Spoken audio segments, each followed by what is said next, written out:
Assalamu alaikum wa rahmatullahi wa barakatuhu. It's been a minute. I think the last podcast episode was, I remember the specific date, the 24th of August. And you might be asking yourself, where have you been? Or you might not care. But your boy has been incredibly busy. As some of you may know, I started my master's in London. I actually moved out there for a bit as well. I don't know why I did that with Corona. For like 3 or 4 months. And I came home. But yeah, I've just been busy with my studies. So I haven't had any time to kind of focus on the podcast and give it the attention that it needs. But now that I'm done with most of my deadlines, finally have some time to breathe, I'm gonna go in. As you can see, I have the little mic here. I got myself a nice little recorder.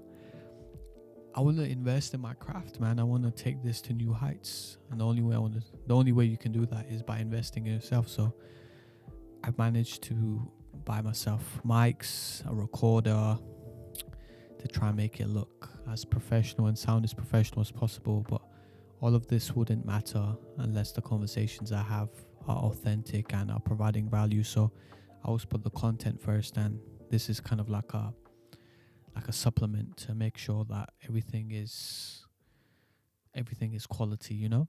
So I'm just gonna stop rambling now. I wanted to talk about Palestine. You are stealing my house. And if I don't steal it, someone else is going to steal it. No one.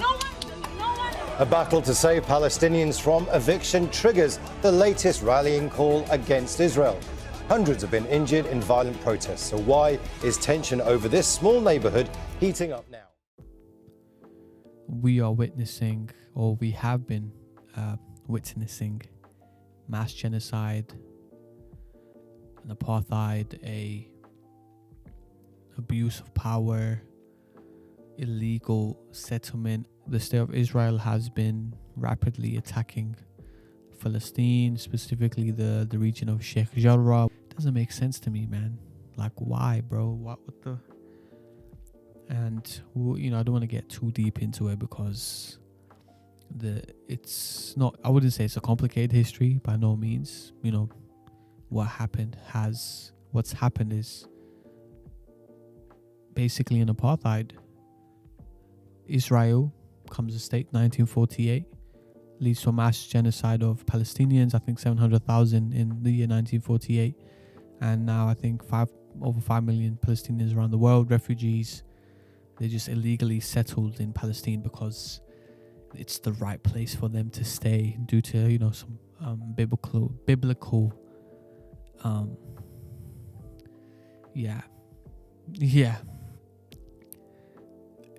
What pisses me off is the silence of not just people that I know, but of the Muslim world, specifically leaders of my country, our president, our prime minister, Imran Khan.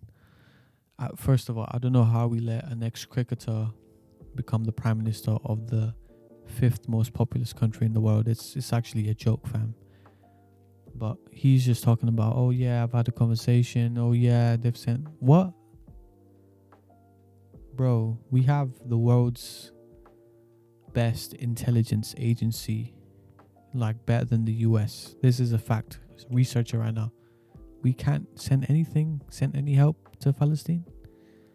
You guys are all puppets to the US of A, and USA is funding this genocide. I think, what was it? They gave 3.5 billion in aid last year. Don't get me wrong. And they just supplied, they are trying to supply, I don't know if it's gone through there. It might have. I haven't been keeping up. They've supplying $750 million worth of arms to Israel for them to kill innocent people. That's disgusting. If you're an American, you should be outraged, fam. I mean, everyone should be outraged, but the citizens of the United States that are funding this genocide should be outraged. Like, your money is going to this? And let's not get too ahead of ourselves. Manufacturers of these weapons, I think BAE Systems and B8 Systems, I'm not too sure if I pronounced them wrong. They have several sites across the United Kingdom. I think one of them was stopped or halted by protesters. Shouts to Loki for keeping us in tuned into that. But bro, we're just as much involved in this specific genocide as is the US. Obviously, US has, the larger aid contribution. But bro, from a strategy perspective, bro, the UK is linked, and it's deeply troubling. I've written.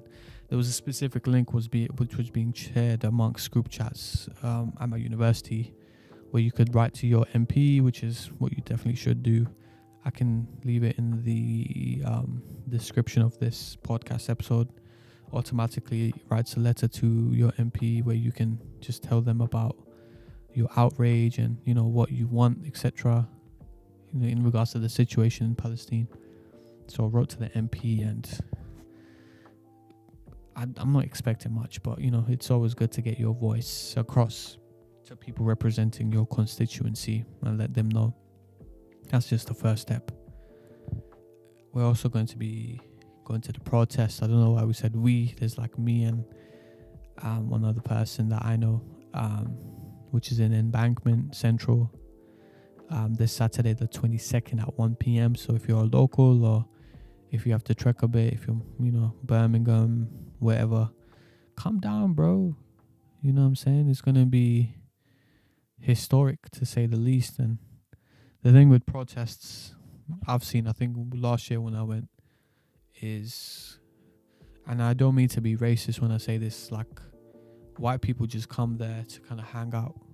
I don't know why, bro. Like, it's a protest, but we're not celebrating kids being murdered. That's disgusting. And for them to make it like a block party, it troubles me a lot. So please be respectful, and don't just go there for the Instagram picture, fam. Come on, don't do that. Don't be one of them guys. I'm gonna be pulling up. Hopefully, it's a successful campaign. It's a successful protest, and people get their voice heard, man, because deeply troubling was what was going on. I'm just looking at the audio level on my recorder to make sure that I'm okay. Hope this quality is well. Hope you guys can hear me crisp. But yeah, every day you go on Instagram and you see videos of people carrying their kids and young girls being lifted out from rubble. Bro, this is the 21st century that we live in, bro. Sheesh, and our leaders, the people that we've elected, are staying silent and are complicit in what's going on.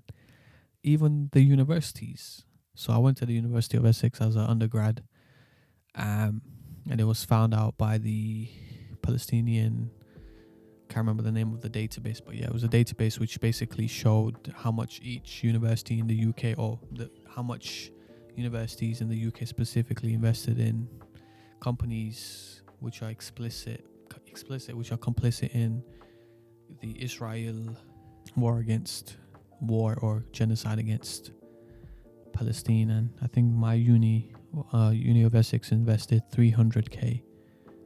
Madness. My tuition fee, or our tuition fee, was invested, fam. Can you imagine? Well, and wait for it, Queen Mary, this is where I'm doing my masters, invested 900k. Shame on you, fam. I have wrote to the vice president of the university, the one I'm currently at, and I've also sent a few messages to the university, undergrad university, via social media, just to let them know, like, fam, this is not going unnoticed. You guys are getting caught in 4K. Caught. Disgusting, man. I don't know if universities in America have also been investing as well. I don't know if they've published anything, but so far I only know of the UK universities. Madness. They even tell us, and I think it's required by law for them to tell consumers, who are us, the students, about how our money is being used by them. So it's disgusting that it's been used to fund genocide. Shame on all the leaders, shame on the people that take care of or manage the funds. That's disgusting. And you guys are the same people who are like, oh, we're running out of money. Bro, what? I'm actually kind of glad that the government didn't give universities the $2 billion they needed last year. I know that's going to come across as very salty. A lot of people's jobs are on the line, and it's not all the staff, but you guys, £350 million. Come on, fam. Sheesh, so much. Past 2-3 weeks have been just crazy. Obviously, Ramadan ended, and I think in the midst of Ramadan, the last 10 days, Israel just started going crazy, bro. With their attacks, with their missiles, with their... Sheesh. I have no words, bro, because going on social media, all I see is clips from Palestine, and I'm not gonna focus on all the bad. I wanna give people hope. I wanna give myself hope. Very optimistic person. Something that brought a smile to my face was seeing the people of Jordan crossing the border. I think the people of Lebanon crossing the border, and I know those things have not been done before. Correct me if I'm wrong. And that was dope to see the people over the neighboring countries showing solidarity. Also the protests as well. We've had, don't know how many we've had in London or the UK, but worldwide in Karachi as well. I saw a poster of someone saying Dil Dil Palestine. That was amazing. It's a vibe. But yeah, man, we need to make sure that our leaders, aren't taking advantage of, just our not knowing. We need to let them know that we're on their neck and we're not gonna let off. I don't know if I'm making any sense, bro. This is just me going on a tangent. I wanted to test this microphone and this setup out, so I just wanted to get on here and talk. Not sure how this is gonna sound, but I don't care. Hope everyone is doing well. Hope everyone's staying safe. Get your vaccines. I've already had mine, first dose, a couple of days ago. If you're an anti-vaxxer, anti-masker, bro, it's 2021. Calm down. These people think that they have all the answers, and alright, bro. I'm getting the vaccine regardless. I'm trying to get back to life. Sheesh. But yeah, hope everyone's well. Hope everyone's safe. May God protect us. May God protect the people of Palestine. May God punish the Israel state for their grotesque and horrendous crimes. I mean, I'll see you guys in the next episode, which I promise won't be another year. Peace out.